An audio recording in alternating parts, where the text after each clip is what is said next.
인도의 뿌리 깊은 악습, 신분 노예제인 카스트 제도, 인도 정부도 국제인권 단체들도 유엔까지 나서도 결국 무너뜨리지 못한 그 지독한 신분 장벽. 70년 넘게 폐지됐다고 선언만 했지. 현실에선 여전히 사람을 계급으로 나누고 10억 명이 넘는 하층민들이 평생을 짓눌리며 살아가야 했습니다. 그런데 믿기 어렵겠지만 이 악습을 단 하나의 문자가 깨버렸습니다. 군대도 아니고 혁명도 아니고 거대한 경제 제재도 아닙니다.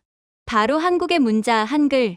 그 누구도 상상하지 못한 방식으로 인도의 하층민들이 읽고 쓰고 싸울 힘을 얻기 시작하면서 인도 사회 전체가 뒤집혀 버렸습니다.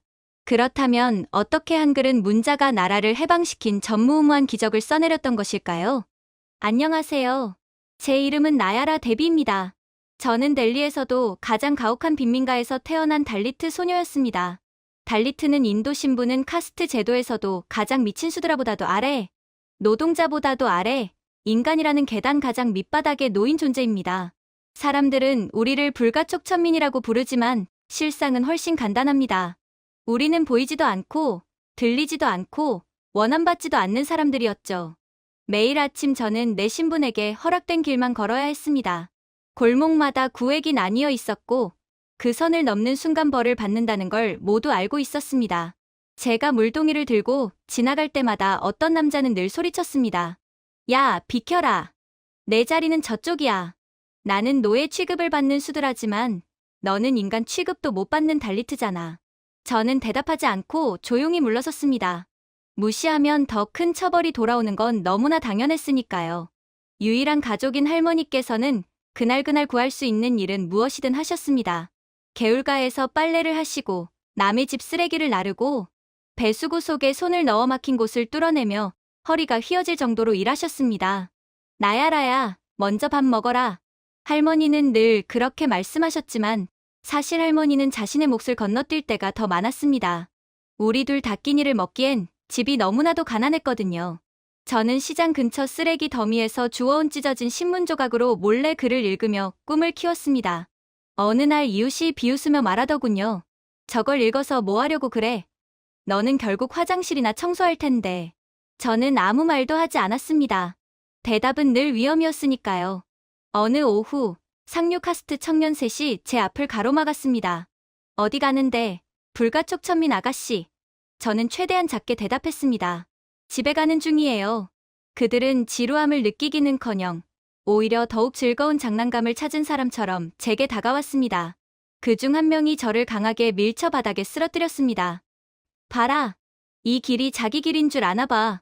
그들은 큰 소리로 웃었습니다. 그러고는 제게 성적인 행위까지 하려고 했죠. 그때 할머니가 달려 나오셔서 제 앞을 막아섰습니다.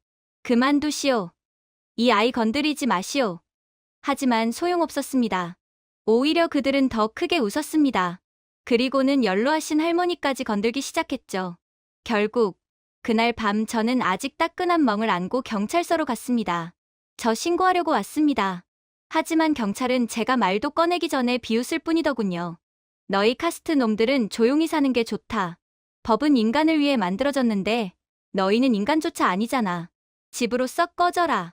경찰인 나한테도 맞기 전에 말이야. 저는 아무 말도 하지 못한 채 밖으로 걸어 나왔습니다. 존엄이라는 것이 이렇게까지 무너질 수 있는지 그때 처음 느꼈습니다. 제가 인간답게 살 수 있는 날이 오긴 할까. 그런 생각이 날마다 더 깊어졌습니다. 그런데도 제게 하나의 작은 도망길이 있었습니다. 저녁이 되면 저는 부유한 집 벽에 난 깨진 창문 틈으로 몰래 TV를 훔쳐보았습니다.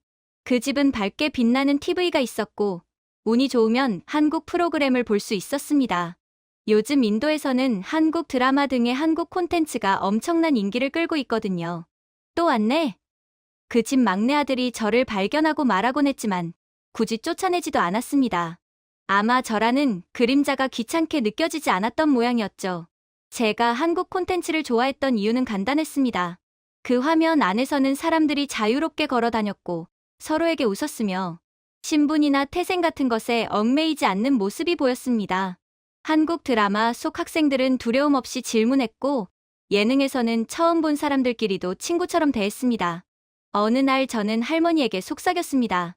할머니, 저 사람들은 왜 이렇게 행복해 보이나요? 할머니는 조용히 말씀하셨습니다.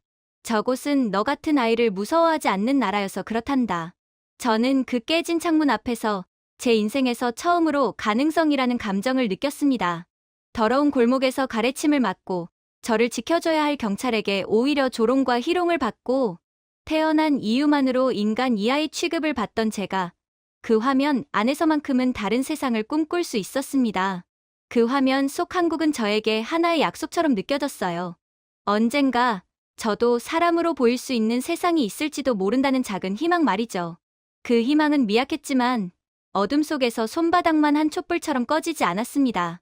세상이 저를 보지 않으려 한다면 저는 언젠가 저를 볼 수 있는 세상을 직접 찾아 나가야겠다고 그날 결심했습니다. 바로 한국말이죠.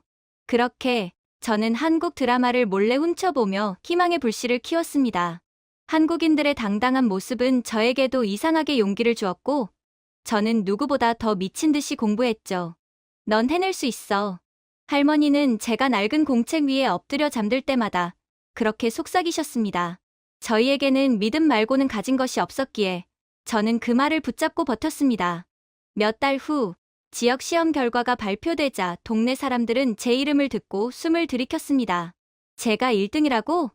말도 안 돼. 한 남자가 중얼거렸습니다. 달리트가 어떻게 저 성적이 나오나.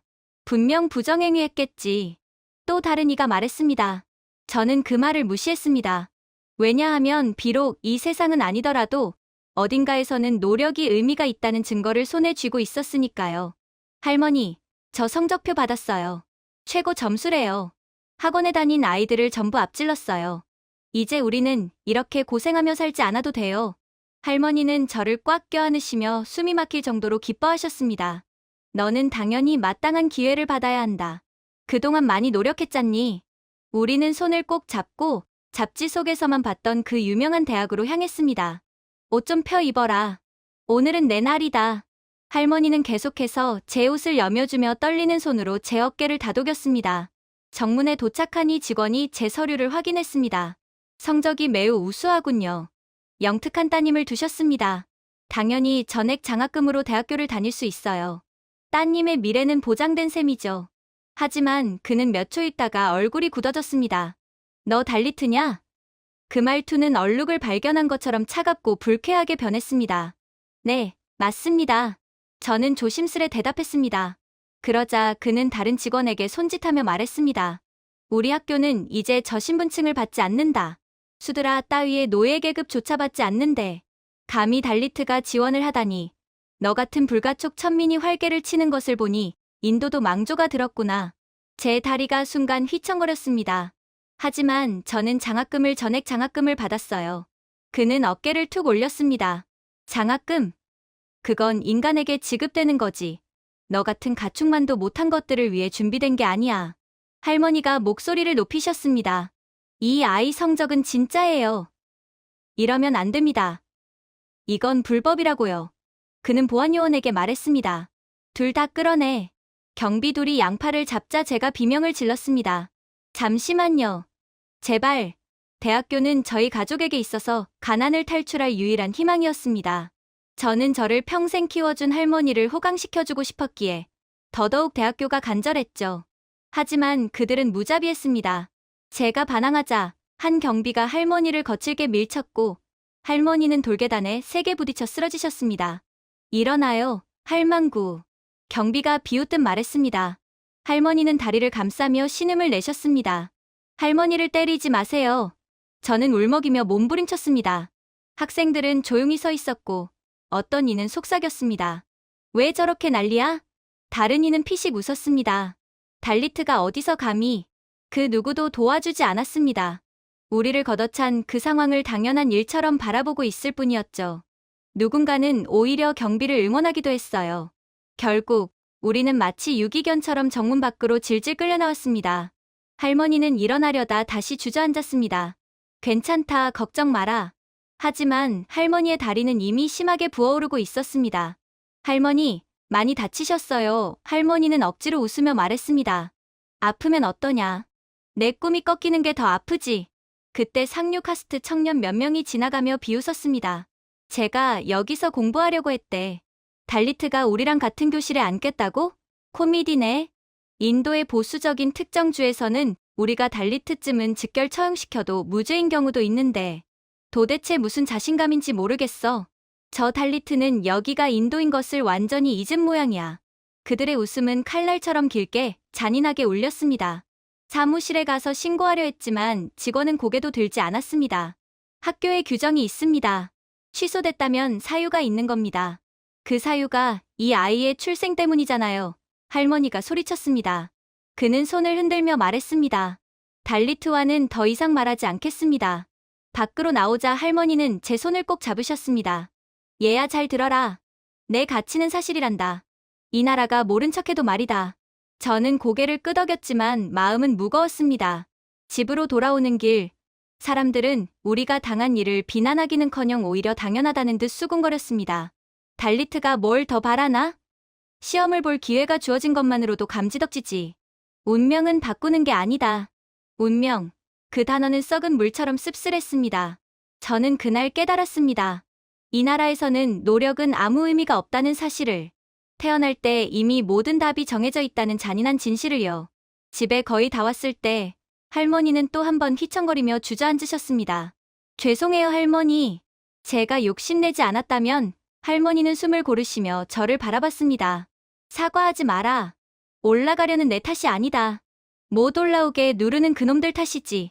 그 밤, 할머니는 붓고 파랗게 멍든 다리를 부여잡고 누워 계셨습니다. 저는 숨을 죽이며 한국 드라마의 장면들을 떠올렸습니다. 서로 돕던 사람들, 노력을 응원하던 교사들, 열심히 공부하던 학생들. 어딘가에는 정말 노력의 의미가 있는 곳이 있어요. 저는 조용히 그렇게 되뇌었습니다. 오늘 하루는 저를 완전히 짓밟았지만 완전히 부수지는 못했습니다. 이곳에서 제 출생이 문을 닫게 만든다면 언젠가 저는 그 문이 존재하지도 않는 그런 세상을 반드시 찾아낼 것입니다. 하지만 희망이라는 건 우리 마을에서는 위험한 사치라고 여겨졌습니다. 대학에서 쫓겨난 다음 날 마을 사람들은 마치 약한 냄새를 맡고 몰려드는 독수리처럼 우리 집 주변에 몰려들었습니다. 제가 나오기도 전에 조롱의 목소리들이 공기를 찢었습니다. 저 할머니 좀 봐. 또 그 쓸데없는 꿈을 심어. 달리트 애가 공부를 왜 해? 신분과 주제를 알아야지. 저는 당장이라도 소리치고 싶었지만 할머니께서 제 손목을 살짝 잡고 속삭이셨습니다. 나야라야, 고개 숙이지 말아라. 그래서 저는 침묵한 채 그들의 비웃음을 견뎠습니다. 할머니의 절뚝거리는 다리까지 조롱하는 사람도 있었고 제 어깨를 잡은 손마저도 그들은 저희 신분에 어울리지 않는다고 비웃었습니다. 어떤 소녀는 제 발 앞에 돌멩이를 던지고 키득거리며 말했습니다. 대학에 들어가겠다고? 다음엔 왕자랑 결혼하겠다고 하겠네. 사람들은 폭소를 터뜨렸습니다. 할머니는 분노로 몸을 떨었지만 결국 참아내셨습니다. 저를 위해서요. 그날 밤 공기는 유난히 무거웠습니다. 마치 온 마을이 남아있던 희망의 불씨를 짓밟으려는 것 같았습니다. 할머니는 제게 옆자리를 가리키셨습니다. 나야라야, 오늘은 꼭 보여주고 싶은 게 있다. 할머니는 오래된 삼성 휴대폰을 꺼내셨습니다. 모서리는 깨져 있고 문자가 반쯤 지워져 있지만 여전히 살아있는 작은 기계. 저 휴대폰은 예전에 한국 봉사단이 무료로 나눠준 것이었습니다. 아무런 홍보도 대가도 간판도 없이 조용히 와서 물 필터와 약품, 그리고 이 튼튼한 휴대폰을 나누어 주던 사람들이었습니다. 인도 정부조차 버린 우리 마을에 찾아온 유일한 나라가 바로 한국이었죠. 다른 나라들은 절대로 우리 마을에 오지 않았어요. 작고 보잘것없는 우리 마을에 봉사를 해봤자 제대로 홍보나 광고가 되지 않았거든요. 그러나 한국만큼은 카메라 한 대 없이 우리 마을에 봉사를 와서 많은 것을 나누어 주었죠. 할머니, 이거 아직도 켜져요. 한국 사람들이 만든 거다. 왜 안 켜지겠니? 할머니는 자랑스러운 표정이셨습니다. 전원 버튼을 누르자 화면은 놀랍도록 밝고 안정적으로 켜졌습니다. 주변 이웃들의 싸구려 중국폰은 몇 달 만에 망가지곤 했는데 이 한국폰은 몇 년을 버티고도 여전히 또렷했습니다. 저는 숨을 내쉬며 말했습니다. 마법 같아요. 한국의 기술력은 정말 대단해요. 할머니는 작은 화면에서 한국 다큐멘터리를 재생하셨습니다. 오늘은 이걸 보자. 내게 꼭 필요한 이야기다. 화면 속에는 길거리 청소부로 일하던 여성이 나왔고 이어서 그녀가 한국의 대학교 강단에 서 있는 모습이 나타났습니다. 그녀는 말했습니다. 저는 아무것도 가진 게 없었지만 한국은 노력을 절대 외면하지 않습니다. 저는 화면 가까이 얼굴을 가져갔습니다. 할머니, 이런 나라가 진짜 있어요? 아무것도 없이 태어난 사람이 노력만으로 대학교 강단에서 강의까지 할 수 있다고요? 이렇게 후천적인 노력으로만 평가받는 나라가 진짜 있어요? 진짜 그런 세상이 있다고요? 있다. 한국에는 계급이라는 게 없단다. 누구든 올라갈 수 있지. 그 순간 할머니의 목소리에는 간절함이 스며 있었고 저 역시 믿고 싶어졌습니다. 다큐멘터리에는 농부의 아들이 대기업 CEO가 되고 야간 노동자가 글로벌 대기업 엔지니어가 되고 누구나 밝은 도서관에서 공부할 수 있는 장면들이 이어졌습니다. 그리고 그 아래에는 이상할 정도로 단순하고 아름다운 글자가 나타났습니다. 할머니, 이 글자들은 뭐예요? 한국 글자다. 한글이라고 한단다. 한글은 마치 누군가가 누구나 쉽게 배우라는 마음으로 만든 것처럼 단순하고 친절했습니다. 되게 친근해 보여요. 그래서 내게도 필요하다. 너도 배울 수 있어. 그때 밖에서 누군가 소리를 질렀습니다. 저희 집은 방음이 전혀 안 되고 사생활 보호가 전혀 안 되는 낡은 판자 집이었기 때문이었죠. 또 한국 동화책 보냐? 외국 환상 좀 그만 빠져라. 한국이 너희 같은 놈들을 왜 거저 도와줘? 한국은 선진국이야. 그것도 선진국 중에서도 거의 최고 수준이지. 그런 나라가 너희 같은 천민을 거들더라도 보겠어. 인도조차 너희를 버렸는데 말이야. 할머니는 창밖에 대답하셨습니다. 그 사람들은 아무것도 바라지 않고 왔단다. 우리 정부도 오지 않는 곳에 한국 사람들은 왔다. 그러자 마을 사람들은 비웃으며 말했습니다. 저런 환상이 애 인생 망치는 거야. 소란이 끝나도 제 마음은 가라앉지 않았습니다. 할머니, 한국은 정말 달라요? 할머니는 제 손을 꼭 잡으셨습니다. 나는 본대로만 말한단다. 그 사람들이 우리에게 준 건 조건 없는 선물이었어. 저는 휴대폰 뒷면을 쓰다듬었습니다. 삼성 로고, 그리고 여전히 선명하고 안정적인 화면. 이 작은 기계는 먼지와 비와 열기 속에서도 꺼지지 않았습니다. 우리처럼 버려진 사람들이 사용해도 이 기계는 부서지지 않았습니다. 저는 조용히 속삭였습니다. 한글, 한국 노력을 외면하지 않는 나라. 그날 밤, 할머니가 잠드신 후 저는 몰래 다시 휴대폰을 켰습니다. 창문 밖에서는 여전히 누군가가 비웃고 있었지만 저는 더 이상 신경 쓰지 않았습니다. 낯선 한글 자모를 흉내내어 입모양을 만들고 화면 속 자막을 따라 읽으며 마치 다른 세계로 들어가는 기분이었습니다. 마을 사람들은 우리를 조롱했지만 저는 깨달았습니다. 저와 할머니에게 처음으로 손을 내밀어 준 나라는 인도가 아니라 한국이었다는 것을. 그리고 그 작은 삼성 휴대폰의 빛은 제게 처음으로 말하고 있었습니다. 너도 읽을 수 있다. 너도 바뀔 수 있다. 너도 인간답게 살 수 있다. 그날 이후 제 인생은 아주 조용히, 그러나 확실하게 다른 길로 움직이기 시작했습니다. 사실 한국어 독학을 하는 저는 마을 주민들에게 유난히 더욱 괴롭힘을 당하곤 했어요. 왜냐하면 마을에서의 한국에 대한 인기는 대단했는데 그들은 자신들이 그렇게나 존경하던 한국, 그리고 한국에 대한 사랑과 취미를 저와 공유한다는 것 자체를 불쾌하게 생각했거든요. 이들이 왜 한국을 좋아하냐고요? 사실 우리 마을의 삶에는 일종의 체념의 리듬이 있었습니다. 사람들은 아침에 일어나 덥다고 불평하고 정부를 욕하고 그러고 나면 또 똑같은 희망 없는 일상으로 돌아갔죠. 그런데 이상하게도 그런 절망 한가운데 예상치 못한 것이 조용히 자라기 시작했습니다. 바로 한국 문화였습니다. 이들의 유일한 피난처가 바로 한국이었죠. 관공서도, 기업도, 누구도 관심을 주지 않는 이 외딴, 가난한 마을에서 한국 문화만큼은 기적처럼 퍼지고 있었습니다. 처음에는 아주 조용히 시작됐습니다. 동네 아이가 한국 노래를 흥얼거리고 소녀들이 한국 배우 이야기를 하며 다투고 그러다 어느 날엔가 온 마을이 한 번에 불붙듯 빠져들었습니다. 어느 오후 저는 막대기를 마이크 삼아 한국 드라마를 연기하는 새 소년을 보았습니다. 오빠, 가지마. 한 아이가 절규하듯 소리쳤습니다. 다른 아이가 손을 뻗으며 말했습니다. 넌 내 꿈을 믿어야 해. 마지막 아이는 진지한 표정으로 말했습니다. 우리는 한국 사람들처럼 꿈을 따라야 해. 저는 멍하니 서서 그 장면을 바라봤습니다. 샌들조차 제대로 없는 아이들이 한국 드라마 대사는 기가 막히게 외우고 있었습니다. 여성들도 마찬가지였습니다. 우물가에서 빨래를 하며 모인 여인들은 속삭였습니다. 어제 본 드라마 봤어? 그 배우 정말 멋있더라. 한국 사람들은 왜 저렇게 친절해 보이지? 그야말로 한국 문화는 우리 마을 사람들에게 거의 산소였습니다. 매일이 힘들었기 때문에 한국은 유일한 탈출구처럼 느껴졌죠. 한국은 친절이 존재하는 곳, 노력이 의미가 있는 곳, 꿈이 비웃음거리가 아닌 곳처럼 보였습니다. 그리고 저희 집착은 어느 날 쓰레기 더미 속에서 책 한 권을 발견했을 때 더욱 강해졌죠. 저는 손이 떨릴 정도로 그 책을 꺼내 들었습니다. 할머니, 한국 책이에요. 할머니는 놀라움으로 눈을 크게 뜨셨습니다. 나야라야, 이런 게 여기까지 어떻게 왔을까 모르겠어요. 하지만 읽고 싶어요.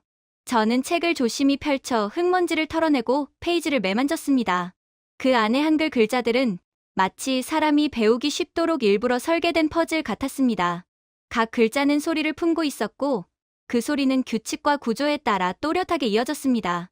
저는 조용히 입모양을 만들며 따라했습니다. 기역 모서리처럼 딱 떨어지는 소리. 아, 따뜻하고 열려있는 모양. 가 이렇게 합쳐지네. 너무 자연스러워. 책을 바라보는 순간 저는 태어나 처음으로 글자에게 환대받는 느낌을 받았습니다. 할머니는 제 표정을 보시고 부드럽게 말씀하셨습니다. 이 글자가 너를 부르는 것 같으면 배워라. 나는 도와주마. 하지만 돈이 없잖아요. 내가 어떻게든 해보지.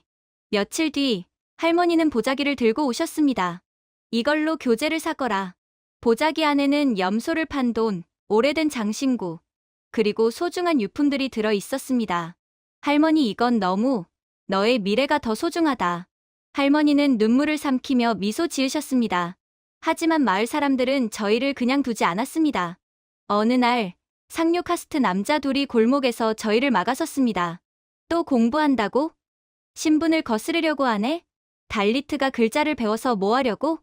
밥값도 벌기 힘들면서. 그들은 제가 들고 있던 한국 교재를 바닥에 던지고 짓밟았습니다. 한 명은 제 어깨를 세게 밀쳤고 할머니가 외치셨습니다. 이 아이 건드리지 마라. 아무 죄도 없다. 그러자 그 남자는 비웃으며 말했습니다. 그럼 집에 가서 바느질이나 시켜.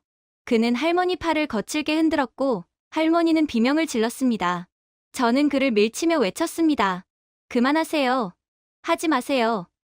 제가 그들을 건든 대가가 어땠는지는 너무 끔찍했기에 더 이상 말하고 싶지 않지만 그렇게 저는 또 다시 인간 이하의 취급을 받게 되었죠. 남자들은 이내 비웃음을 남기고 떠났습니다. 한국 글자 배워서 뭐가 달라질 것 같아? 달리트가? 내가 한국어를 배우는 것을 넘어 한국 남자와 결혼을 한다고 해도 여기서 너는 똑같이 달리트야. 그들의 비웃음이 사라져도 제 심장은 멈추지 않았습니다. 저는 찢어진 교재를 다시 주워 품에 안았습니다. 할머니가 떨리는 손으로 제 등을 쓰다듬으셨습니다. 나야라야, 포기하지 마라. 절대 포기 안 해요. 계속 배울 거예요.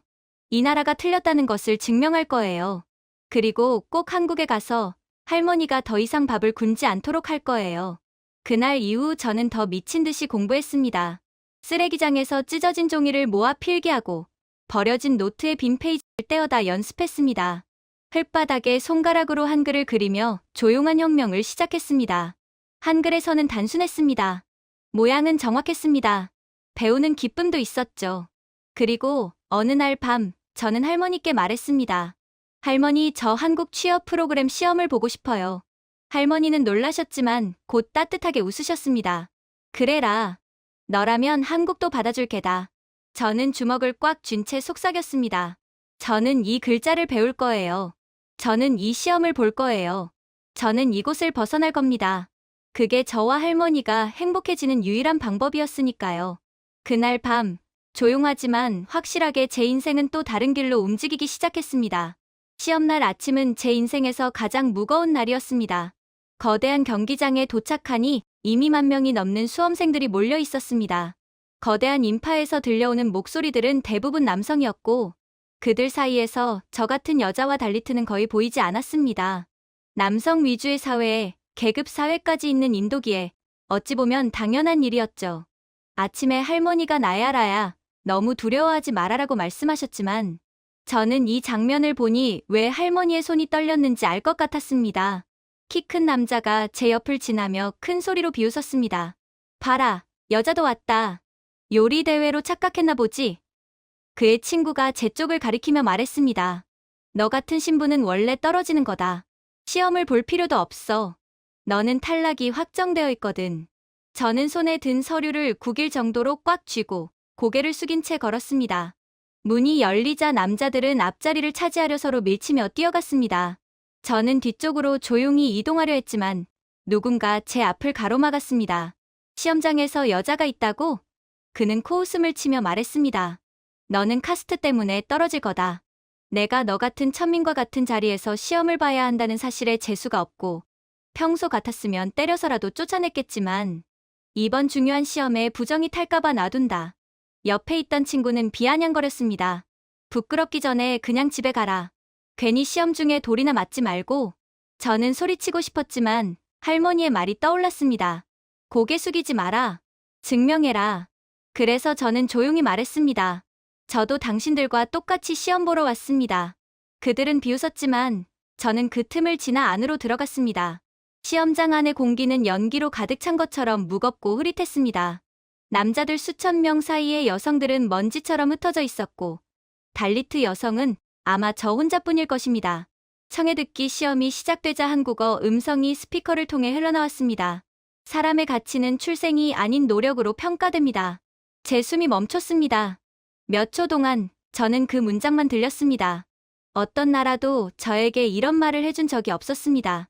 어떤 언어도 저를 이렇게 지켜준 적이 없었습니다. 읽기 시험이 시작되자 한글은 저에게 오랜 친구처럼 느껴졌습니다. 선은 정확했고 소리는 규칙적이었고 의미는 깔끔하게 이어졌습니다. 저는 상상보다 훨씬 빠르게 읽어내려갔고 스스로 놀랄 정도로 문제를 풀었습니다. 뒤에서 남자가 중얼거렸습니다. 저 여자는 왜 이렇게 빨리 푸는 거지? 다른 남자가 말했습니다. 전부 찍는 거겠지. 달리트가 한국어를 잘할 수가 없어. 교육의 기회 자체가 주어지지 않았거든. 저는 아무 말도 하지 않았습니다. 제 인생에서 처음으로 자신감이라는 것이 제 어깨 위에 따뜻한 옷처럼 걸쳐지는 느낌이었습니다. 시험 종료 종이 울리자 저는 천천히 일어나 깊게 숨을 들이마셨습니다. 사막을 건넌 사람처럼 시험장 밖에서 한 여성이 제게 다가와 속삭였습니다. 당신을 봤어요. 너무 용감했어요.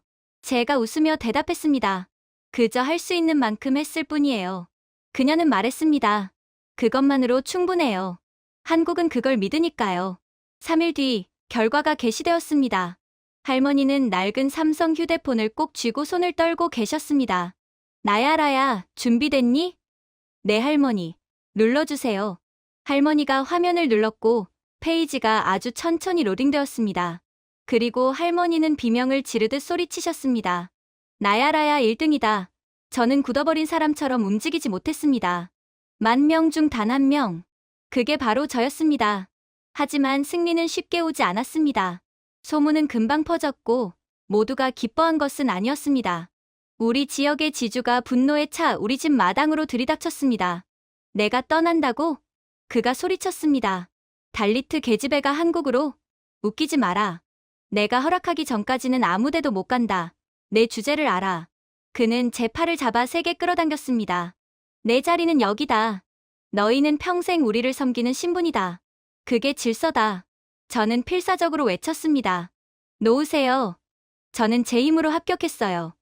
지주는 저를 그의 지프차 쪽으로 끌고 갔습니다. 내가 가고 싶어도 나는 안 보낸다. 그 순간 할머니는 목이 터져라 외치셨습니다. 하지만 아무도 도와주지 않았습니다. 이웃들은 창문 틈으로 지켜볼 뿐 누구도 나서지 않았습니다. 우리는 그들에게 보이지 않는 존재였습니다. 아니, 보이지 않는 것보다 더 아래였죠. 그가 저를 차에 밀어 넣으려던 순간 큰 경적 소리가 울렸습니다. 한국 국기가 붙은 흰 SUV가 우리 앞에 멈춰섰습니다. 차에서 내린 한국 정부 소속 직원 2명이 차분하지만 단호하게 말했습니다. 저희는 한국 정부 초청, 취업 스폰서 확인팀입니다. 이 후보자는 공식 보호 대상입니다. 즉시 놓으십시오. 지주는 비웃었습니다. 여긴 내 땅이다. 내가 결정한다. 직원은 차갑게 대답했습니다. 외국 정부가 보호를 명시한 사람을 막을 권한은 없습니다. 비키십시오. 그들은 제 신분을 묻지도 제 카스트를 묻지도 않았습니다. 두려움도 없었고 혐오도 없었습니다. 한 직원이 부드럽게 제게 다가와 말했습니다. 다치신 곳은 없습니까? 저는 눈물이 흐르는 채로 고개를 저었습니다. 그는 조용히 말했습니다. 걱정하지 마세요. 당신의 노력은 보호받을 가치가 있습니다. 저희 동료 인도인들, 제 이웃들, 심지어 우리 정부는 단 한 번도 저를 지켜주지 않았습니다. 그런데 아무런 관계도 없는 한국인들이 저를 인간으로 대했습니다. 따뜻하게, 품위 있게, 존중하며 말이죠. 차 안에서 직원은 제게 미소 지으며 말했습니다. 1등 축하드립니다. 한국은 당신처럼 노력하는 사람을 환영합니다. 운 좋게 좋은 집안에서 태어나서 노력도 없이 거저 먹으려고 하는 자들은 적어도 한국에서만큼은 쓰레기 취급을 받죠. 아무도 그들을 인정하지 않거든요. 할머니는 제 손을 꼭 잡고 속삭였습니다. 우리를 이렇게 대하는 사람들은 처음이구나. 직원은 부드럽게 답했습니다. 한국에서는 노력하는 사람을 존중합니다. 이제 그녀는 우리와 함께할 준비가 된 겁니다. 공항으로 가는 동안 저는 뒷창문 너머로 우리 마을을 보았습니다. 그 흙먼지, 그 비웃음, 전통이라는 이름의 쇠사슬, 그리고 한국어 시험의 그 문장이 떠올랐습니다. 사람의 가치는 출생이 아니라 노력으로 평가된다. 제 삶에 처음으로 세상이 넓게 느껴졌습니다. 그리고 무섭지 않았습니다. 어딘가에 저를 향해 이렇게 말하는 나라가 있기 때문입니다. 그렇게 한국에서의 적응 시간은 정말 빠르게 흘러갔어요. 그리고 마침내 첫 출근 날, 저는 마치 제 인생이 아닌 다른 사람의 이야기 속에 들어온 기분이었습니다. 회사 로비는 밝고 깨끗했고, 사람들은 조용한 자신감을 가진 채 바쁘게 움직였습니다. 저는 입구 근처에서 아이디 카드를 꼭 쥐고 서 있었고, 어디로 가야 할지 몰라 서성였죠. 이렇게나 발전된 건물, 그리고 도시는 난생 처음이었거든요. 그때 한 남성이 따뜻하게 웃으며 다가왔습니다. 나야라 씨죠? 그의 목소리는 부드럽고 조심스러웠습니다. 저는 팀장 한민준입니다. 우리 팀에 오신 것을 환영합니다. 그는 공손하게 두 손으로 제 손을 잡아 흔들며 살짝 고개까지 숙였습니다. 그는 제 선임이었음에도 저를 깔보지도 않았고 신분을 묻지도 않았습니다. 그저 존중뿐이었어요. 저는 얼떨떨해하며 말했습니다. 팀장님께서 직접 저를 맞이하시는 건가요? 민준 팀장은 웃으며 답했습니다. 당연하죠. 이제 우리 팀 일원이잖아요. 그는 저를 사무실로 안내했고 3명의 동료가 활짝 웃으며 손을 흔들었습니다. 여긴 디자이너 서혜린, 그리고 베트남에서 온 따우민, 필리핀에서 온 리라 멘도사 씨예요. 혜린 씨는 기쁘게 말했습니다. 면접 영상 봤어요. 한국어 발음 진짜 좋던데요? 저는 얼굴이 붉어졌습니다. 정말 열심히 공부했어요. 따우민이 웃으며 말했습니다. 여긴 노력하면 인정받는 나라예요. 참 좋죠? 우리나라도 노력보다는 출신 성분이 더욱 중요하게 여겨지거든요. 그래서 저는 한국으로 왔고 한국에서 노력한 만큼 인정받고 있어요. 리라가 다가와 말했습니다. 필요한 것 있으면 뭐든 말해요. 우리 모두 도와줄게요. 한국인들이 저를 도와준 것처럼 말이에요. 그들의 친절은 제게 너무 낯설었습니다. 인도에서는 저는 늘 먼저 움츠러들고 말보다 두려움이 앞섰습니다. 하지만 여기서는 아무도 제 피부색도, 옷차림도, 성도, 성씨도 보지 않았습니다. 점심시간이 되어 구내식당에 갔을 때 저는 그 자리에서 완전히 얼어버렸습니다. 긴 줄이 있었고 그 줄 맨 앞에 CEO가 서 있었습니다. 트레이를 들고 다른 직원들과 똑같이 기다리고 있었죠. 따오민이 제 어깨를 살짝 밀었습니다. 나야라 씨, 얼른 줄 서요. 제가 떨리는 목소리로 말했습니다. 저기 CEO님이 있는데요? 리라가 웃음이 터져 나왔습니다. 그래서요? 똑같이 밥 먹는 사람인데 제가 태어나고 자란 세계에서는 힘 있는 사람부터 먹고 약한 사람들은 뒤에서 기다리고 신분이 식사 순서를 결정했습니다. 여기서는 그냥 사람이 순서를 결정했습니다. 식당 자리에서 혜린 씨가 물었습니다. 첫날 어땠어요? 저는 잠시 고민하다가 말했습니다. 조용하고 평등했어요. 혜린 씨는 미소를 지었습니다. 그게 대한민국이에요. 어디서 왔는지보다 지금 뭘 하는지, 얼마나 노력하는지가 더 중요하죠. 퇴근 후에는 야간 대학 수업을 들으러 갔습니다. 놀랍게도 회사에서는 제 대학교에 대한 비용을 전부 지원해 주었죠. 제 미래를 위해 돈을 쓴 것입니다. 교수님은 강의 첫 문장을 이렇게 시작했습니다. 여러분의 출신 배경은 여러분을 정의하지 않습니다. 노력은 언제나 여러분을 정의합니다. 교실 전체가 고개를 끄덕였습니다. 비웃는 사람도 없고 조롱하는 사람도 없었습니다. 토론 수업에서 한 학생이 제게 말했습니다. 나야라 씨 의견은 어때요? 다른 학생도 말했습니다. 문제 분석 진짜 잘하시네요. 방금 말한 부분 다시 설명해 줄래요? 인도에서는 저희 말은 이 계급 사람이 반복해 줄 때만 가치가 있었습니다. 그러나 여기서는 제가 처음 말하는 순간부터 가치가 생겼습니다. 몇 주가 지나고 저는 성적에서도 업무 평가에서도 최고 등급을 받았습니다. 평가서를 건네주며 민준 팀장은 웃었습니다. 정말 자랑스러워 하셔도 됩니다. 이건 전적으로 당신의 노력 덕분이에요. 저는 떨리는 목소리로 물었습니다. 팀장님, 정말 이런 성공이 괜찮은 건가요? 저 같은 사람이 그는 고개를 갸웃하며 말했습니다. 저 같은 사람, 노력하는 사람이라는 뜻인가요? 저는 조용히 말했습니다. 제가 어디서 태어났는지 때문에요. 그는 단호히 말했습니다. 나야라 씨, 한국에서는 당신은 그냥 나야라입니다. 그게 전부예요. 그 말이 제 마음 깊은 곳에서 따뜻하게 울렸습니다. 아무도 제 신분을 묻지 않는 나라. 아무도 제 가능성을 미리 재단하지 않는 나라. 집으로 돌아가는 길, 저는 깨끗한 거리, 조용한 대중교통줄, 서로에게 공간을 양보하는 사람들을 바라보았습니다. 누구도 밀치지 않았고, 누구도 소리치지 않았고, 누구도 누군가의 삶을 깔보지 않았습니다. 인도에서는 평생 단 한 번도 느껴보지 못한 당신도 인간입니다. 라는 말이 한국에서는 매일의 일상처럼 존재했어요. 한국에서는 아무도 제 카스트를 묻지 않았습니다. 아무도 제 꿈을 멈추라고 말하지 않았습니다. 아무도 제가 여기 있을 자격이 없다고 말하지 않았습니다. 제 인생에서 처음으로 제 이름, 그 하나만으로 충분했습니다.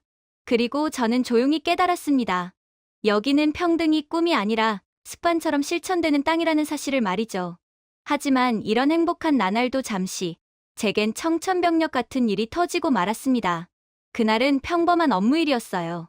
생산 보고서를 정리하고 있는데 제 휴대폰이 약한 해외 신호음과 함께 울렸습니다.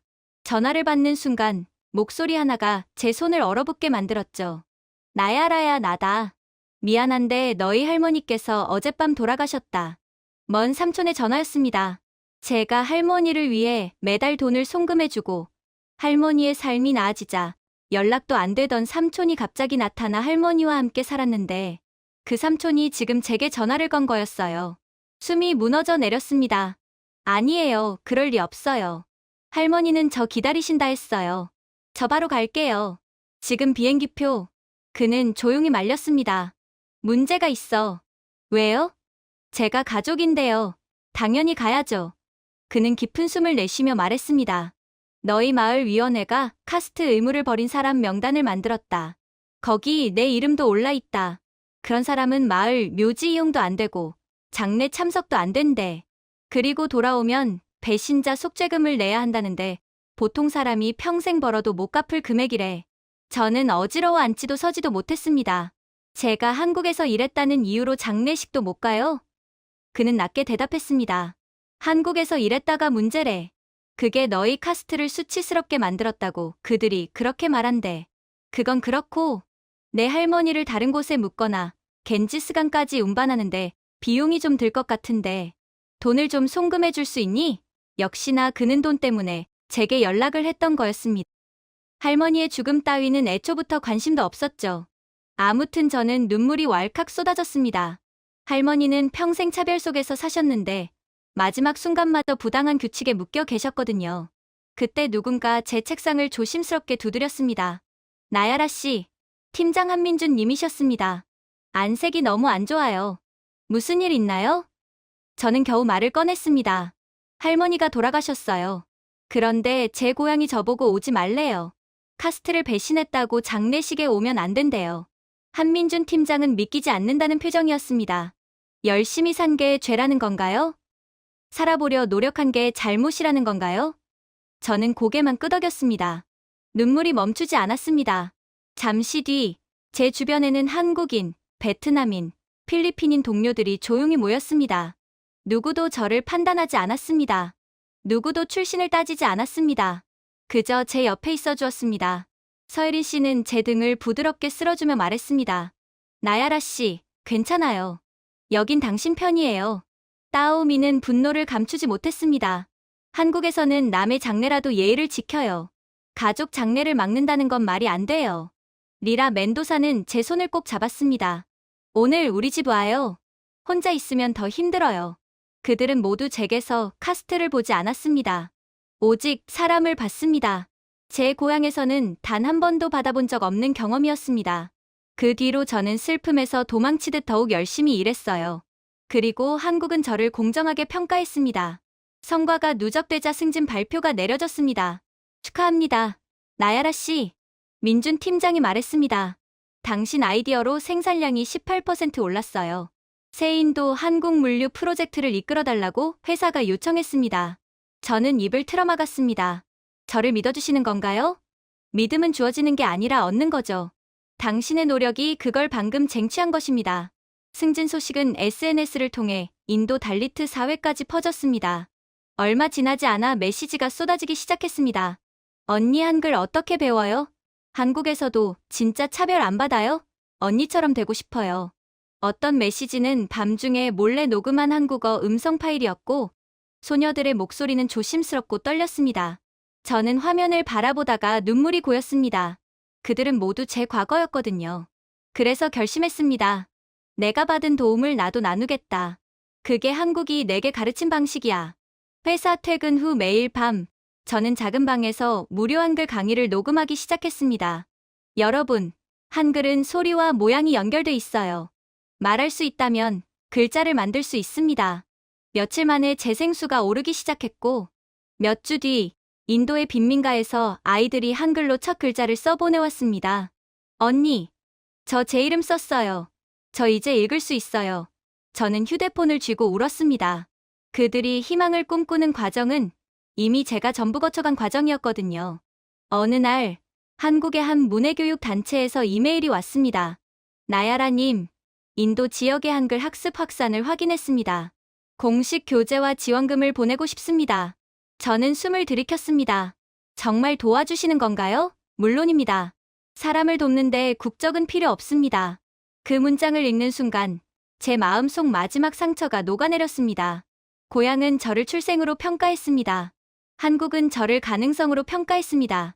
곧 저는 인도의 라디오 프로그램, SNS 방송에 참여하기 시작했습니다. 가난을 벗어나려면 글자를 읽을 수 있어야 합니다. 그리고 가장 배우기 쉬운 글자는 한글입니다. 그건 광고가 아니라 제 인생이 증명한 진실이었습니다. 한국의 기술력, 공정함, 따뜻함, 언어는 저를 다시 세운 기둥이 되었습니다.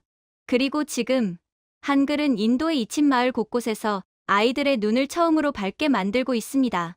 어쩌면 할머니가 꿈꾸던 변화가 이제 정말 시작된 것인지도 몰랐죠. 그러다 한국 정부에게서 연락이 왔을 때 저는 거의 휴대폰을 떨어뜨릴 뻔했습니다. 문장은 짧았지만 믿기지 않았습니다. 인도 문해력 협력을 공식 추진하려 합니다. 당신의 조언이 필요합니다. 저는 그 문장을 3번 더 읽고 조용히 중얼거렸습니다. 이게 진짜일까? 회사에서 팀원들에게 메일을 보여주자 팀장 한민주님은 미소를 지으며 말했습니다. 한국은 조용히 돕습니다. 하지만 돕기 시작하면 끝까지 돕죠. 며칠 뒤 저는 한국 정부 관계자들과 화상회의에 앉아 있었습니다. 그들은 정중한 인사와 함께 자신을 소개했습니다. 당신의 수업이 큰 흐름을 만들었다고 들었습니다. 그 희망을 믿은 사람들 곁에 서고 싶습니다. 저는 말이 막혀 겨우 질문했습니다. 가장 가난한 인도 사람들을 왜 이렇게 도와주시나요? 어쩌면 이 도움은 그저 돈 낭비가 될지도 몰라요. 투자는 그럴 만한 가치가 있어야 하는 것 아닌가요? 어쩌면 인도에 대한 투자는 그저 돈만 쓰고 회수하지는 못하는 결과가 초래될 수도 있습니다. 그러자 한 책임자는 조용히 대답했습니다. 문해력은 존엄입니다. 존엄은 출생으로 정해지면 안 됩니다. 우리는 존엄을 위해 돕는 거지 원금을 회수하는 투자를 하려는 게 아니에요. 그 한 문장이 제 가슴을 깊게 울렸습니다. 그 후 얼마 지나지 않아 슬럼가 곳곳에 한글 학습센터가 세워지기 시작했습니다. 재활용 패널로 만든 작은 건물, 한국에서 보낸 태양광 램프가 밤을 밝혔습니다. 제 고향은 인도 정부도 버린 지역이었는데 처음으로 밤에 불이 켜졌습니다. 아이들은 센터 앞에서 소리쳤습니다. 선생님, 선생님, 한글 시간이에요. 성인들도 쭈뼛거리면서도 줄을 섰습니다. 한국에서 온 봉사자들은 모두에게 예의 바르게 고개를 숙였습니다. 어느 날 온라인 수업에서 한 노인이 손을 들었습니다. 선생님, 이 글자 미음, 네모라고 하셨지요? 네, 입모양이 네모일 때 나는 소리입니다. 제가 설명하자 그는 굉장히 신중하게 따라했습니다. 마마 그리고 갑자기 눈을 크게 뜨며 외쳤습니다. 제가 읽은 겁니까? 지금 제가 읽은 건가요? 옆에 앉은 그의 딸은 눈물을 펑펑 흘렸습니다. 아버지가 태어나 처음으로 글자를 직접 보고 읽으셨어요. 그런 기적 같은 이야기가 계속 이어졌습니다. 몇 달 만에 수천 명의 성인들이 엄청난 속도로 문해력을 얻었습니다. 한글의 구조를 이해하자 그제야 힌디어까지 읽히기 시작했습니다. 문장을 읽어본 적 없는 사람들이 처음으로 읽는 법을 깨달은 것이었습니다. 이건 전부 한글에 놀랄 만큼 우수한 과학성 덕분이었죠. 어느 밤 저는 한 메시지를 받았습니다. 언니, 저 오늘 사기를 막았어요. 그녀는 대출 담당자가 고리대 사기를 시도했지만 계약서의 숫자와 문구를 읽고 거부했다고 말했습니다. 제가 읽는다고 하니까 그 사람이 얼마나 놀랐는지 몰라요. 그녀는 자랑스럽게 적었습니다. 또 다른 노동자 그룹은 이렇게 말했습니다. 나야라 씨, 우리들 계약서를 한글 공부 덕분에 읽었어요. 우릴 속이려던 조항이 많았어요. 그래서 서명 안 했어요. 메시지를 읽는데 손이 떨렸습니다. 문맹일 때는 그림처럼 보이던 문서가 이제는 권리로 보이기 시작한 것입니다. 하지만 모두가 기뻐한 것은 아니었습니다. 한 활동가가 긴급히 제게 전화를 걸어왔습니다. 나야라, 상류 카스트 지주들이 불안해합니다. 그들의 권력 대부분이 문맹 유지에 기반해 있었거든요. 놀랍지 않았습니다. 문자와 정보는 그들이 독점하던 무기였고 이제 한글이 그 무기를 무력화하고 있었습니다. 한국 봉사자들은 태양처럼 움직였습니다. 작은 도서관을 만들고 태블릿을 보급하고 나무 그늘 아래에서도 수업을 열었죠. 한 봉사자는 제게 말했습니다. 성인들이 이렇게 빠르게 읽는 건 처음 봅니다. 그게 한글이에요. 제가 웃으며 말했습니다. 빠르게 배우라고 만들어진 글자니까요. 그리고 이 사람들은 평생 기회를 기다렸어요. 아마 한글이 아니었다면 평생 글자를 못 읽었을 거예요. 세계에서 가장 쉬운 글자가 아니었다면 배움의 기회가 전혀 주어지지 않았던 그들은 절대로 읽고 쓸 수 없었을 겁니다. 몇 달 뒤 마을 풍경은 완전히 달라졌습니다.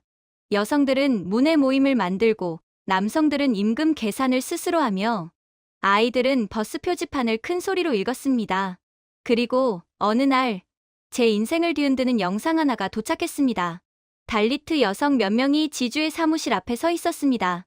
그는 또다시 터무니없는 계약서에 그들의 엄지 지문을 찍으라고 요구했습니다. 하지만 그들은 눈을 피하지 않았습니다. 한 여성이 앞으로 걸어나갔습니다. 우리는 이제 불합리한 조항에 대해 안 씁니다. 그녀는 또렷하게 말했습니다. 그리고 이제 우리는 뭐든 읽을 수 있어요. 우리를 무시하지 마세요. 속이려고 하지도 마세요. 우린 이제 전부 알게 되었습니다. 지주는 얼어붙었습니다. 여성들은 당당히 걸어 나왔고 그들의 손에는 한글 노트가 들려 있었습니다. 저는 그 영상을 여러 번 반복해 보았습니다. 한국은 단순히 글자를 가르친 것이 아니었습니다. 한국은 힘을 가르쳤습니다. 존엄을 가르쳤습니다. 출생이 미래를 정하지 않는다는 철학을 가르쳤죠. 어느 날 서혜린 씨가 제게 물었습니다. 인도 떠난 걸 후회한 적 있어요? 저는 고개를 저었습니다. 떠난 걸 후회하지 않아요. 떠나야만 했다는 게 슬플 뿐이에요. 그리고 덧붙였습니다. 하지만 한국은 제가 되돌려줄 수 있는 길을 줬어요. 혜린 씨는 미소 지었습니다. 한글이 인도를 바꾸고 있군요. 저는 조용히 웃었습니다. 이제는 단순한 문자가 아니에요. 혁명이 되고 있어요. 그리고 저는 그때 깨달았습니다. 할머니가 꿈꾸셨던 세상, 문자가 특권이 아닌 곳, 존엄이 출생이 아닌 노력에서 나오는 곳, 평등이 불가능한 이야기가 아닌 곳, 그 세계가 정말로 시작되고 있다는 사실을 말입니다. 전부 한국 덕분에 말이죠. 그러던 중 야근을 마치던 참에 한민준 팀장님이 종이 한 장을 들고 제 책상으로 걸어오셨습니다. 나야라 씨, 이거 봤어요? 그는 헤드라인을 손가락으로 가리켰습니다. 한국, 인도 최빈 지역 대상 인프라, AI 지원 프로그램 착수. 제 심장이 멎는 듯 했습니다. 이게 문해력 운동 때문에 생긴 일인가요? 그는 미소를 지으며 말했습니다. 당신의 사람들이 문을 연 겁니다. 한국은 이제 복도를 만드는 거죠. 몇 주 뒤 한국의 엔지니어들과 계획가들이 인도의 외딴 지역으로 들어가기 시작했습니다. 지도에도 표시되지 않는 곳이었지만 그들은 거창한 말보다 노트북, 태양광 장비, 그리고 작은 스캐너를 들고 조용히 도착했습니다. 어느 저녁 저는 한국 봉사자들과 함께 화상회의를 하고 있었습니다. 한 한국 엔지니어가 태블릿을 들고 마을을 걸으며 말했습니다. 우리 AI 지도 도구가 자연 경로를 감지해요. 이걸 기반으로 실제 도로를 만들 수 있습니다. 한 현지 남성이 조심스럽게 물었습니다. 저 작은 화면으로 우리 길을 볼 수 있어요? 엔지니어는 고개를 끄덕였습니다. AI가 도와주지만 결정은 여러분의 지식이 만듭니다. 남성은 놀라 눈을 크게 떴습니다. 우리 마을에 도로가 어디 나야 하는지 정부 관리는 한 번도 물어본 적이 없었어요. 또 다른 날에는 한국 AI 전문가가 인도 여성들에게 설명하고 있었습니다. 이 프로그램은 의료 물품 수요를 예측합니다. 부족해지기 전에 먼저 보내드려요. 한 어머니는 손으로 입을 가렸습니다. 그럼 아이들이 설사약이 없어서 죽는 일은 없어지는 건가요? 선진국에서는 설사약이 발에 채일 정도로 남아돈다고 들었거든요. 그러나 우리는 그 흔한 설사약 하나 못 구해서 생명을 잃습니다. 전문가는 조용히 고개를 숙였습니다. 저희가 돕는 한 그런 일은 다시 일어나지 않도록 하겠습니다. 그 사이 슬럼과 밤하늘에는 한국에서 온 태양광 등이 켜졌습니다. 우물 옆에는 한글 표기된 정수장치가 놓였고 논밭 근처에는 작은 통신타워가 세워져 전화 신호도 없던 마을에 인터넷이 들어오기 시작했습니다. 어느 회의에서는 한국 기술자가 AI 번역기를 시연해 보였습니다. 힌디어를 말하면 자동으로 한글로 바꿔줍니다. 병원이나 은행에서 사용할 수 있어요. 한글과 한국어까지는 어찌어찌 배웠지만 힌디어를 읽는 것까지는 도저히 안 되는 사람들이 나눠서 사용하세요. 영상통화에서는 젊은 남성이 긴장하며 기계를 시험했습니다. 저 수리점을 열고 싶어요. 그의 힌디어는 아주 자연스러운 한글 음성으로 변환되었습니다. 한민준 팀장은 웃으며 말했습니다. 거의 한국 기업가 목소리네요. 아주 유창합니다. 그 남성은 환한 미소를 지었습니다. 저 이렇게 미래 있는 사람처럼 들린 건 처음이에요. 가장 감동적인 순간은 달리트 노동자들이 보내온 영상이었습니다. 그들은 새로 설치된 물 정화 장치 앞에 서 있었습니다. 그 장치에는 한글과 힌디어로 작게 문구가 적혀 있었습니다. 한 노동자가 스크린 앞으로 나와 말했습니다. 나야라 누님, 우리는 수백 년 동안 남의 물만 길어줬습니다. 깨끗한 물은 원래 우리 것이 아니었어요. 그 결과 우리는 오염된 물을 먹고 병에 걸려 죽기 일쑤였죠. 그는 조심스럽게 정수장치에 손을 얹었습니다. 그런데 오늘은 우리가 먼저 마십니다. 그 무엇보다 깨끗한 물을 말이죠. 다른 사람도 말했습니다. 한국에 꼭 감사하다고 전해주세요. 이 은혜 잊지 않겠습니다. 그들의 감사는 한 나라를 향한 찬사가 아니라 태어나 처음 사람 대접을 받은 감정 그 자체였습니다. 휴게 시간에 서혜린 씨가 물었습니다. 고향 사람들은 뭐라고 하던가요? 저는 메시지를 보여드렸습니다. 사촌들은 AI 도로 지도팀이 마을에 도착했다고 하고요. 이모는 한국 정수 필터 덕분에 물맛이 바뀌었다고 하고, 이웃은 한국 AI 번역기 덕분에 새 일자리를 찾았대요. 혜린 씨는 조용히 웃었습니다. 한국은 도구만 보낸 게 아니라 새로운 선택지를 준 거네요. 저는 고개를 끄덕였습니다. 인도는 우리를 보고 제자리를 알라고 했어요. 한국은 우리가 자리를 선택할 권리가 있다고 했고요. 그날 밤 메시지가 계속 쏟아졌습니다. 시장 가격을 직접 읽을 수 있게 됐어요. 도매상이 더 이상 저희를 속일 수 없답니다. 우리 마을 아줌마들이 오늘 지주한테 따졌어요. 우린 바보 아니야. 우리도 읽어. 지주가 말문이 막혔대요. 그리고 그중 하나가 제 눈을 멈추게 했습니다. 언니, 오늘 한 남자가 제게 사기 계약을 내밀었어요. 그런데 전 읽을 수 있었고 제 발로 거절하고 나왔어요. 언니의 수업이 절 살렸고 한국이 절 지켜줬어요. 저는 얼굴을 감싸며 흐느꼈습니다. 할머니, 이 아이들이 드디어 자유예요. 며칠 뒤 한국 정부 평가 보고서가 도착했습니다. AI 기반 문해력 및 인프라 지원은 사기 감소, 고용 증가, 지역 자립성 강화로 이어졌습니다. 자립성이라는 단어가 깊게 들어왔습니다. 인도는 수백 년 동안 그것을 우리에게서 빼앗았고 한국은 몇 달 만에 그것을 돌려주었습니다. 보고서를 팀원들에게 보여주자 한민준 팀장은 말했습니다. 나야라 씨, 이건 그냥 인프라가 아니에요. 이건 존엄을 설계하는 일이에요. 그 말이 맞았습니다. 한국이 그린 길은 단순한 길이 아니었습니다. 억압에서 벗어나는 출구였고 AI 도구는 단순한 기술이 아니라 착취를 막아주는 방패였습니다. 정수장치는 단순한 기계가 아니라 당신의 생명도 소중하다는 메시지였습니다. 밤이 되어 로그아웃하려 할 때 인도의 여러 마을에서 메시지가 또 도착했습니다. 우린 이제 설 수 있어요. 우린 이제 말할 수 있어요. 우린 이제 선택할 수 있어요. 그리고 마지막 하나는 서툴지만 또렷한 한글로 적혀 있었습니다. 한국은 세상이 버린 우리에게 처음으로 길을 만들어 주었습니다. 그 문장을 읽는 순간 가슴이 따뜻해서 아플 정도였습니다. 한국은 인도를 돕는 것이 아니라 저 같은 사람들, 너무 오랫동안 보이지 않는 인간이었던 사람들을 다시 일으켜 세우고 있었습니다. 그리고 시간이 지날수록 정말 생각지도 못했던 소름 돋는 변화가 일어나기 시작했죠. 보고서를 정리하던 중 또다시 새로운 메시지가 도착했습니다. 언니, 우리 마을 사람들이 지금 전부 신문을 읽고 있어. 그것도 한글로. 저는 몇 번이고 문장을 다시 확인했습니다. 제가 자랄 때 그 마을은 전기조차 제대로 없던 곳이었습니다. 그런데 이제는 사람들 모두가 자신 있게 외국 문자를 읽고 있다니. 그날 저녁 화상통화를 켜자 사촌은 마을 광장을 보여주었습니다. 아이들, 어머니들, 농부들 모두 종이를 들고 모여 있었습니다. 한 소년이 신나게 외쳤습니다. 언니, 저 기사 제목 읽을 수 있어요. 경제 성장. 맞죠? 그때 예전부터 마을을 지배하던 지주가 험악한 얼굴로 다가왔습니다. 그딴 글자를 읽는 척하지 마. 당장 내놔. 그러자 한 어머니가 한 걸음 앞으로 나섰습니다. 우리는 이제 척하지 않아요. 그녀의 목소리는 흔들리지 않았습니다. 이제 정말로 읽을 줄 압니다. 지주는 신문을 확 낚아챘습니다. 하지만 그 아이가 바로 지적했습니다. 아저씨, 한 줄 건너뛰셨어요. 여기 경찰은 모든 신고를 기록해야 한다고 적혀 있어요. 주변 사람들이 웅성거렸습니다. 평생 누구도 지적하지 못했던 사람이 이제는 누구보다 정확하게 지적받고 있었습니다. 지주는 손가락을 떨며 소리쳤습니다. 너희 달리트 따위가 감히 말대꾸를 해. 그러나 또 다른 여성이 한글 노트를 들고 말했습니다. 읽을 줄 알면 말대꾸도 할 수 있죠. 순간 광장은 환호성으로 가득 찼습니다. 그 장면은 제 인생에서 본 가장 통쾌한 순간이었습니다. 그러나 가장 충격적인 일은 델리에서 일어났습니다. 몇 명의 가사노동자들이 고용주를 상대로 법적 소송을 제기했습니다.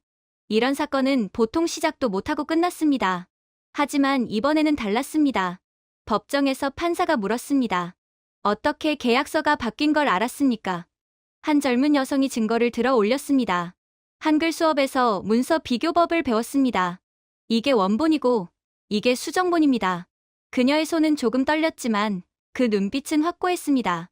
법정 전체가 조용해졌습니다. 고용주는 소리쳤습니다. 넌 힌디어도 못 읽잖아. 그녀는 담담하게 대답했습니다.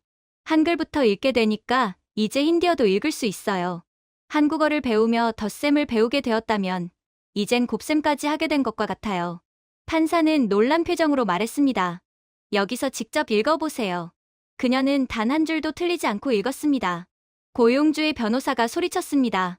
암기한 거예요. 그러나 판사는 고개를 저었습니다. 아닙니다. 이 사람은 이해하고 있습니다. 그날 그 노동자들은 평생 처음으로 승소했습니다. 인도 역사상 처음으로 노동자가 고용주를 이긴 것이죠. 법정 밖에서 한 여성이 울먹이며 제게 영상 메시지를 보냈습니다. 오늘 우리는 우리 스스로를 지켜냈어요.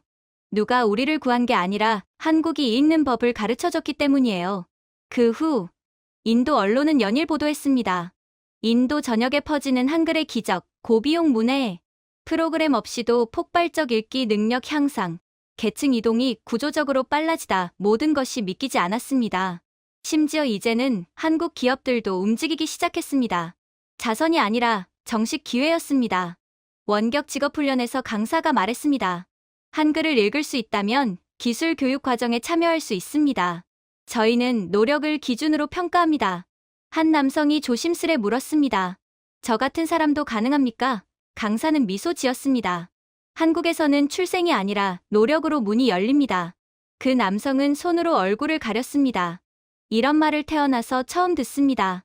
그리고 마침내 상층민 지도자들이 모여 한글 학교 금지를 요구했습니다. 그들의 주장은 단 하나였습니다. 이 사람들은 너무 빨리 배운다. 하지만 이미 늦었습니다. 거리에는 수천 명의 사람들과 한글 피켓이 가득했습니다. 우리가 읽을 수 있는 세상, 존엄은 출생이 아니다. 배움은 누구의 독점물이 아니다. 한 전직 농장 노동자가 마이크를 잡았습니다. 누군가는 우리에게서 문자를 빼앗아갔습니다. 인도의 문맹률이 높은 건 힌디어가 열등하기 때문이 아니에요. 지배층들이 의도적으로 우리를 멍청하게 만들려고 교육을 시키지 않았기 때문입니다. 지배하기 편하도록 만든 거죠. 하지만 한국은 그 문자를 돌려주었습니다. 우리가 강탈당한 권리를 되찾아 주었어요. 군중이 폭발적인 환호를 보냈습니다. 그 순간 저는 깨달았습니다.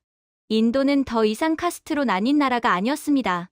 배움을 획득한 사람들이 하나로 묶인 나라였습니다. 그리고 그 중심에는 단순한 문자 이상의 의미를 가진 한글이 있었습니다.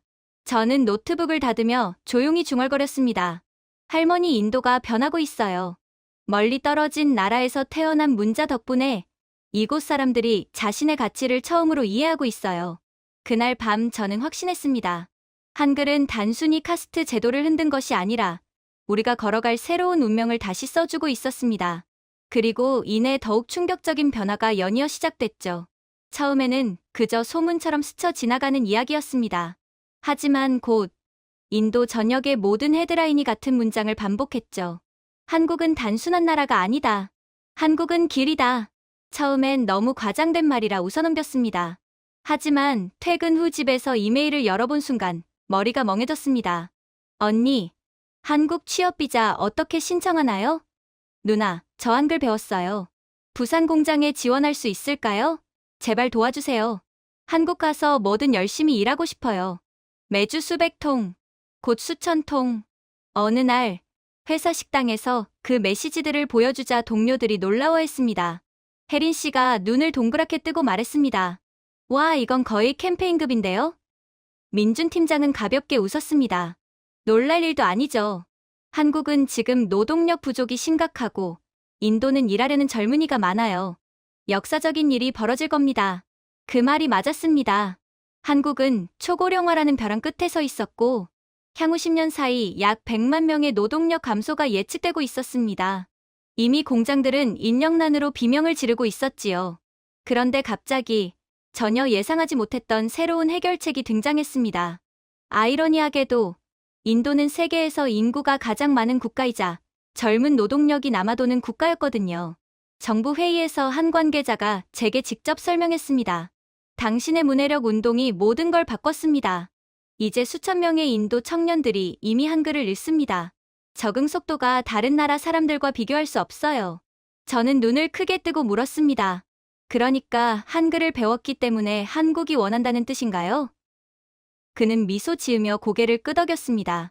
한국이 필요로 하는 건 기술만이 아닙니다. 노력, 성실함, 학습 능력, 그 가치를 이해하는 사람들이죠. 그걸 한글 교육이 만들어버렸습니다. 놀라운 일입니다. 그리고 언어를 배운다는 건 그 나라의 문화까지 습득한다는 것을 뜻하죠. 한국어를 할 줄 아는 인도인들은 분명 한국에 빠르게 적응할 수 있을 테고 문제를 발생시키는 빈도도 현저히 적을 것입니다. 곧이어 한국은 새로운 이민 제도를 발표했습니다. 한글 능력 기반 특별 비자 세계 최초로 외국 문자 능력이 비자 기준이 된 순간이었습니다. 한국 기업들은 즉시 움직였습니다. 인도 온라인 커뮤니티에는 이런 문구들이 쏟아졌습니다. 한글 읽기 가능자 우대, 한국에서 일하세요. 훈련 전액 지원, 출신 상관없음. 노력만 봅니다. 온라인 설명회에서 한 한국인 채용 담당자가 말했습니다. 한국은 배경을 보지 않습니다. 읽고 의사소통할 수 있다면 나머지는 저희가 가르칩니다. 한 청년이 작은 목소리로 속삭였습니다. 흙바닥에서 한글을 공부했는데 한국이 저를 원한다고요? 저는 조용히 답했습니다. 한국은 배우려는 사람을 존중합니다. 그것으로 충분합니다. 그는 손등으로 눈물을 훔쳤습니다. 그 후 몇 달 후 약 8만 5천 명의 인도 청년이 특별비자를 통해 한국에 입국했습니다. 이들은 제조업, 물류, 신재생 에너지, 반도체 지원 라인까지 다양한 분야로 퍼져나갔습니다. 그리고 한국 공장들은 놀라운 변화를 보고했습니다. 한 관리자가 제게 말했습니다. 나야라 씨, 인도 근로자들이 온 뒤로 생산효율이 19% 증가했습니다. 배우는 속도가 정말 빠릅니다. 또 다른 관리자는 말했습니다. 단순 노동자가 올 줄 알았는데 혁신가들이 왔네요. 저는 새 근로자들이 한글 매뉴얼을 한국인 직원에게 설명하는 모습을 보며 감탄했습니다. 불과 몇 년 전까지 글자를 읽지 못하던 사람들이 이제는 한국의 기술 기반 산업을 떠받치고 있었습니다. 한 경제 전문가니 차를 마시며 제게 설명했습니다. 이 인력 덕분에 한국의 노동력 부족이 약 30% 해소됐습니다. 연간 경제 효과는 42억 달러 이상으로 추정됩니다. 저는 숨을 들이켰습니다. 문맹이던 사람들이 이런 기여를 한다고요? 그는 웃었습니다. 당신이 문자를 준 겁니다. 그들은 한국의 미래를 주고 있어요. 하지만 가장 감동적인 순간은 대구 훈련센터 졸업식에서 찾아왔습니다. 한글 이름표를 달고 파란 제복을 입은 인도 청년들 수백 명이 줄지어 서 있었습니다. 한 젊은 여성이 부끄럽게 다가와 말했습니다. 나야라 언니, 우리 마을에 한국 성지가 생겼어요. 제가 놀라 묻자 그녀는 웃었습니다. 성지까지는 아니고요. 작은 교실 하나예요. 한국 덕분에 우리가 인간이 될 수 있었다는 의미래요. 다른 남성도 자랑스럽게 말했습니다. 한국 가면 돈 벌어서 집도 고치고 사업도 시작할 겁니다. 가족이 말하길 한국은 우리를 살린 나라라고 했어요. 교육센터장은 연단 위에서 말했습니다. 이분들은 한국을 돕는 것이 아니라 이제 한국의 미래 자체가 되고 있습니다. 그 말을 듣는 순간 저는 조용히 속삭였습니다. 한국은 우리를 도왔고 우리는 한국의 미래를 만들고 있구나. 그날 밤 저는 하늘을 올려다보며 생각했습니다. 인도는 우리에게 아무 가치도 없다고 말했습니다. 하지만 한국은 말했습니다. 너희에게 기회가 있다. 그리고 그 기회가 결국 한국까지 살리는 기적을 만들어냈습니다. 이제 두 나라는 누가 누구를 도왔는지 따질 필요가 없습니다.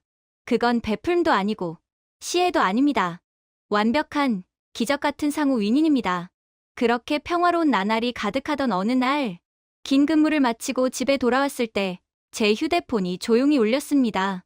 메시지 한 줄이 떠 있었습니다. 귀하의 신청이 승인되었습니다.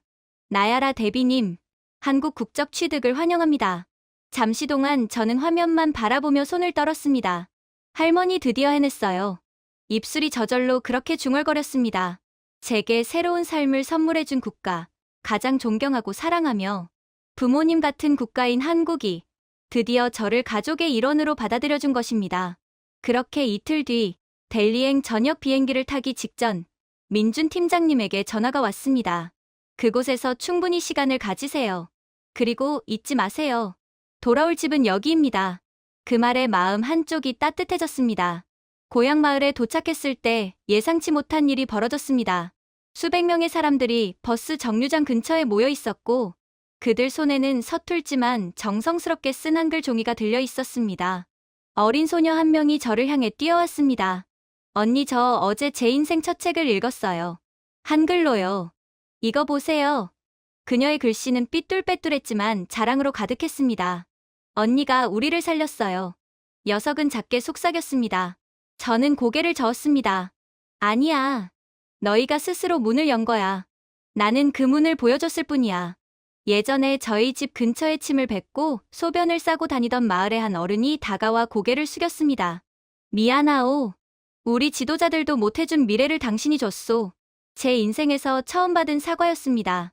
이후 몇몇 지역 관리들이 저를 회의에 초대했습니다. 데비 씨, 한 관리가 말했습니다. 이제 부정할 수 없습니다. 농촌, 빈민지역 성인 학습자의 90%가 8개월 만에 실질 문해력을 갖추었습니다. 한글은 정말 효율적입니다. 다른 관리가 자료를 넘기며 말했습니다. 최근 조사에서는 사기, 착취 사례가 62% 감소했습니다. 사람들이 직접 계약서를 읽을 수 있게 되었기 때문이죠. 저는 놀라움 속에서 얌전히 듣고 있었습니다. 그리고 한국의 저비용 학습센터 지원으로 우리 지역 경제는 단일 회계연도에 4.1% 성장했습니다. 이런 사례는 없습니다. 저는 미소를 감출 수 없었습니다. 한국은 공정함이 무엇인지 알기에 도왔을 뿐입니다. 한국에 돌아온 뒤에는 더 큰 이야기가 기다리고 있었습니다. 전략회의에서 CEO가 말했습니다. 지난 분기, 인도 출신 한글 인재들 덕분에 제조업 인력 부족이 38% 감소했습니다. 생산비는 22% 절감됐고 한국 GDP는 약 410억 달러 증가했습니다. 동료들이 박수를 쳤습니다. 나야라, 이 모든 건 내 온라인 수업 하나에서 시작됐어. 혜린 씨가 웃으며 말했습니다. 저는 조용히 웃었습니다. 저는 그저 사람들이 읽을 수 있게 도와주고 싶었을 뿐이에요. 그날 밤, 따오미는 조용히 말했습니다. 너희 나라는 자유를 얻었고, 한국은 힘을 얻었어. 진짜 파트너십이지. 저는 대답했습니다. 아니야. 이건 친절이 만든 순환이야. 결국 돌아오는 거지. 한국은 마땅히 얻어야 할 것을 얻은 것뿐이야. 그 후 한 달 뒤, 저는 델리로 다시 날아가 할머니의 묘를 찾았습니다. 작은 태극기와 꽃다발을 내려놓으며 속삭였습니다. 할머니, 약속대로 왔어요.